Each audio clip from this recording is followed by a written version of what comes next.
I'm waiting for everything for the glue to dry completely here, in addition to marking the battens, I'm going to put pieces of tape on areas of the kite that are especially vulnerable to damage during flight and or during crashes.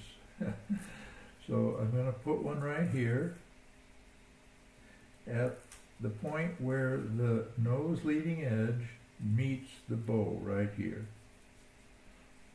And just a small piece of tape.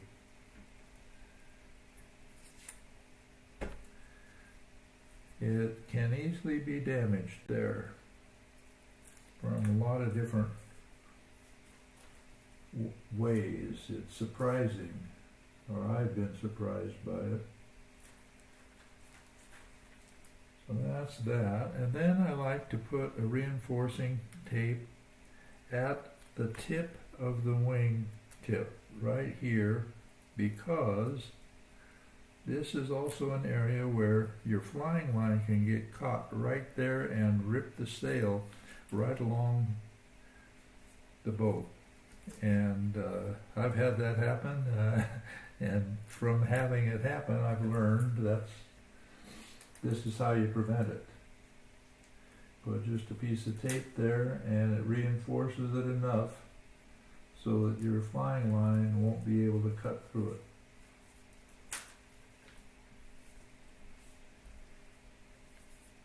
And on the tail, I put a really thin, small piece of tape, and I'm using black tape so you can see it here. I put it on the spine, on the back side of the spine, and wrap it over to the front to secure even more so than just the glue itself, the sail to the spine, because right here, there at the tail, there is an awful lot of vibration of the sail during flight, and it can work loose sometimes. And then the nose. Of course, the nose needs some attention because, well, this is a very, very vulnerable place for damage, from crashes especially.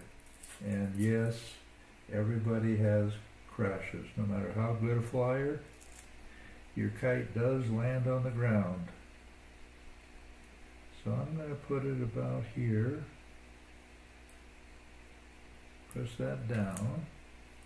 I'm going to make a cut right here, the center. And then I'm just going to fold this over along the leading edge, across the spine, and do the same on the other side.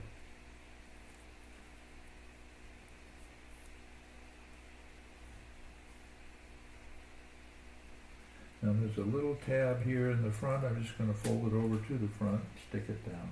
I could cut it off, but so there you have some very small pieces of tape here, and you're reinforced for flight. Now all I need to do is to attach a tension line to allow me to create a bend in the spine when I'm flying the kite, and to adjust the amount of bend with an adjustable knot I'll put on the tension line, and then poke holes or melt holes through the sail for the bridle on these two, and on the lower part of the spine for the lower bridle, and attach those.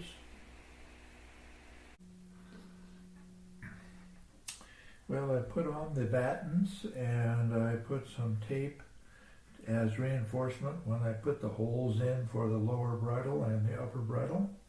Now I'm going to put in a piece of tape here for the place where I'm going to tie together the bow and the spine. This isn't something you have to do, but I find that it adds a little bit of speed and a little bit of quickness to the maneuverability of the kite when I do it, so I do it most of the time. Well, that was interesting. piece of glue there apparently. Anyway, you can see that the glue does change the character of this polyfilm on the front side of the kite, even though the glue is applied to the back side. And that's typical. Now, some polyfilms are not as susceptible to it as others, but this one definitely is.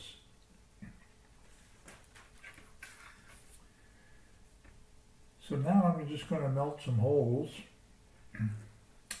where I tie the bow to the spine, where I'm going to connect the bridle, and I'm also going to glue the movable pieces here, the stops that I use, in place so that the bridle will rest against them.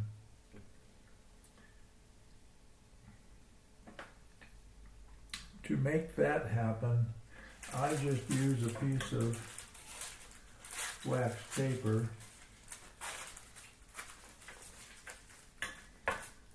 and put a little super glue on the wax paper.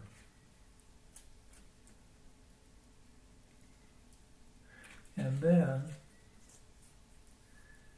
I use my trusty toothpick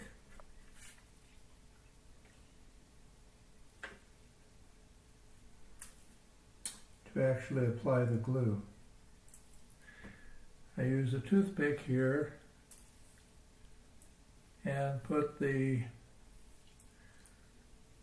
tip of the toothpick in the glue, and I move my ruler up to where I can see the location I want for my bridle on each side of the spine, and then I put a super glue there and move the stop so that it is in contact with the glue at that point.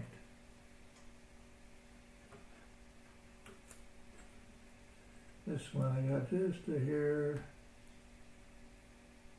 too much, so there, okay. Now that is enough of that glue. I don't want to get that on me. Get your fingers stuck with that, boy, you know you got them stuck. So when I make my holes for the tying the bridle to the spine, I generally do it freehand. I mark them so I know where they are, and then I just very gently heat the hot, oops, got that a little too much. And then the same with the bridle, except with the bridle connections, what I do is I use this guide. This is like an eraser shield. And I put it right where the bridle will exit on the other side of the sail. Tape it to the kite and to my work surface at the same time so the kite won't move. Lift up the bow, and then through the tape that I put on there and the polyfilm sail, I just go around the perimeter of that opening. And it's a pretty good size, seems to work pretty well.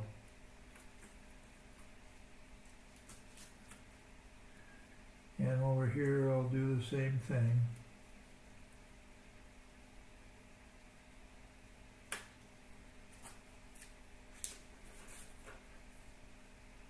I don't know if you can see that or not, I hope so. I'll raise that up, heat up the hot knife, poke a hole in the sail right through the tape that I put for reinforcing. And I'll do the same here. I'll do this freehand. I'll just put a hole here and a hole here. For the tension line on the on the spine, I'm going to put it so that it is just a little bit below the wingtip line towards the tail, and then at the nose, right about here. Now there's several ways I can do this. I can put tape across here and poke a hole, melt a hole through the sail here and here, and then tie the line that way. Or, because this is a flat piece of carbon that's 4 millimeters wide, I could drill with my Dremel a small hole right here and use that hole to secure the tension line, and the same at the top right here at the nose. I'm not sure how I'm going to do this.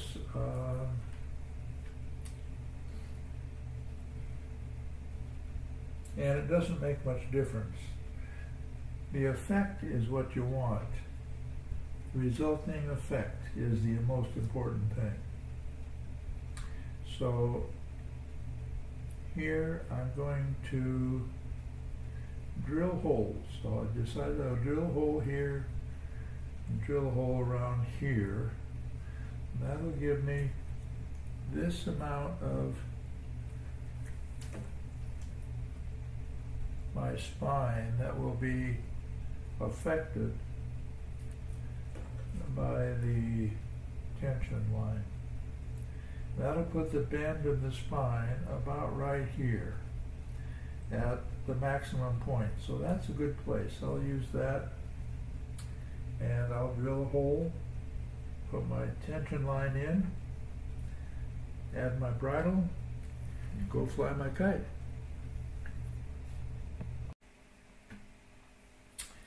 So I have installed the tension line. I drilled a hole through the spine up here and here, used the line, and then superglued it at the point of the hole. And then I made my tension line and adjusted it here. It's got a little bit of a bend in it, as you can see. But I will take that out now because I don't need it. And I'll put the bridle on.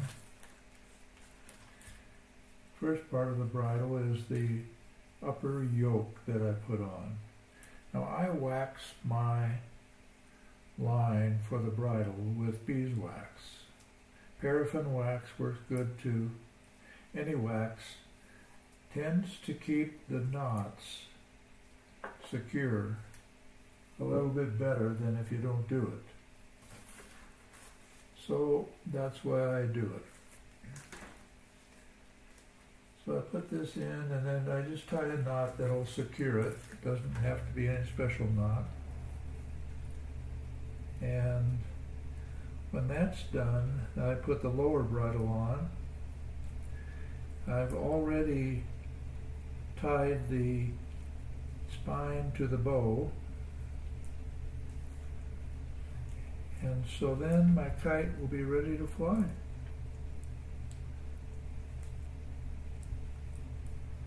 Now if I didn't have to wait for the glue to dry, it would take about an hour and a half to 2 hours to make the kite, start to finish. Now, in making a video about it, it takes much longer because I have to consider what the viewer's looking at and hopefully make it in such a way that they can gain some information from it that'll help them. So that sometimes slows me down. I'm not in any hurry to make it, don't get me wrong, I'm not. It isn't a contest about speed, how fast you can make it. The contest is how it will fly, because no matter how beautiful it is and how nice a wall decoration it would make, that isn't why I'm making it. I'm making it to fly, so I want it to fly well. It's the only thing I'm really concerned about. So I do what I think is necessary to accomplish that. Now, some people are more interested in how it looks, and they want the appearance of it to be really unique and quite artistic. And I love those kites. They're beautiful. But that isn't the reason I make my kites. So I sometimes will decorate the polyfilm or whatever material I'm using for the sail in a simple way or a random way, but that isn't a big issue for me. So now I'm going to put in the lower bridle, and this I just tied a loop on the end of a line here. I'm going to put this loop under this yoke, which is just another piece of line. Then I'm going to poke the knot through and grab it and pull it all the way through, and it makes a lark's head knot. Now, lark's head knot is an adjustable knot, so it can slide on this yoke right to left to help adjust any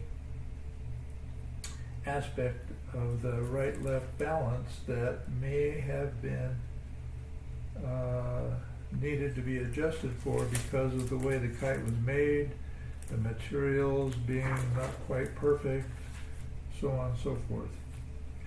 And that's a great benefit. So now I'm going to adjust this. I'm going to make this so that the bridle is not long enough to reach not only the wingtip, but I'm going to make it so it's short enough not to go around the tail. And usually the wingtip is the only part that the bridle will get tangled in, but sometimes it'll get tangled in the tail part too, depends on the maneuvers you're doing and the wind speed. But I decided that I'll make this one with a short bridle. And it does change a little bit how it is controlled by the flying line, the bridle length and the bridle geometry. It does make a little bit of difference, not a lot, but a little. And so you can experiment with that if you want and learn what's best for you, but generally speaking, any of them work just great. Now I'm going to make just a loop. This will be the toe point, the place where I connect my flying line to the kite.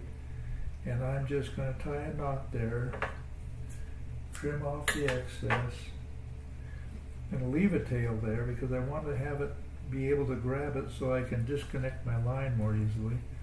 Then we do the same thing. I'm going to make a lark's head knot right here on the put this loop under the lower bridle and poke the knot around the lower bridle and back through and pull it tight. Now this moves just like the other one. It's adjustable. So I'm going to adjust it so that basically if the tail of the kite is on the table, the nose of the kite is about an inch, inch and a half off of the table. Now that is a good place to start as a way that the kite, it will fly this way, so you don't have to be concerned that it won't fly. It will, as long as you put a bend in the spine, which I'll have to do.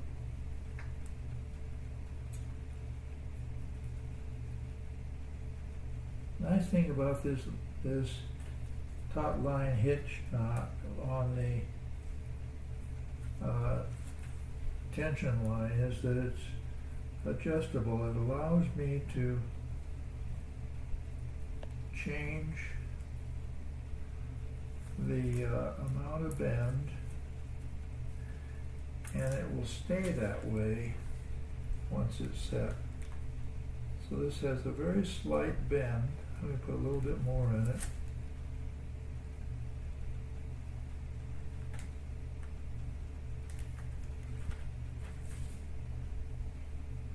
So here, with the tail flat on the table, the nose is about an inch off of the table. I'm going to start with that, see how that goes, and if it's not sufficient, I'll increase it or decrease it depending on the wind. So that is my kite.